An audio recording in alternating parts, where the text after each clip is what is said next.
আগামী ত্রয়োদশ জাতীয় সংসদ নির্বাচনকে কেন্দ্র করে টাঙ্গাইলের ১২টি উপজেলা নিয়ে গঠিত ৮টি আসনে প্রাথমিকভাবে প্রার্থীদের নাম ঘোষণা করেছে বাংলাদেশ জামায়াতে ইসলামী। শনিবার ১ ফেব্রুয়ারি টাঙ্গাইল শহরের পৌর উদ্যানে দলটির ওয়ার্ড প্রতিনিধি সম্মেলনে প্রার্থীদের নাম ঘোষণা করা হয়।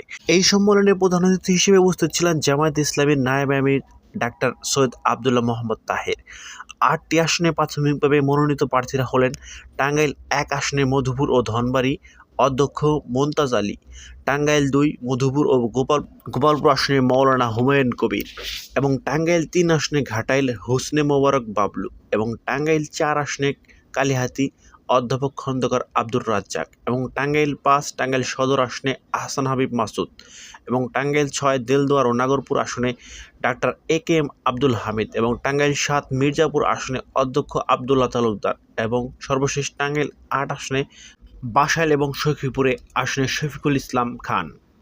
টাঙ্গাইল জেলা জামায়াতের আমির ও টাঙ্গাইল ৫ টাঙ্গাইল সদর আসনে প্রাথমিকভাবে ঘোষিত সংসদ সদস্য প্রার্থী আহসান হাবিব মাসুদ বিষয়টি নিশ্চিত করেছেন। তিনি বলেন, প্রাথমিকভাবে টাঙ্গাইলে ৮টি আসনে প্রার্থীর নাম ঘোষণা করা হয়েছে। এ লক্ষ্যে মাঠ পর্যায়ে আমাদের সাংগঠনিক কার্যক্রম চলমান রয়েছে।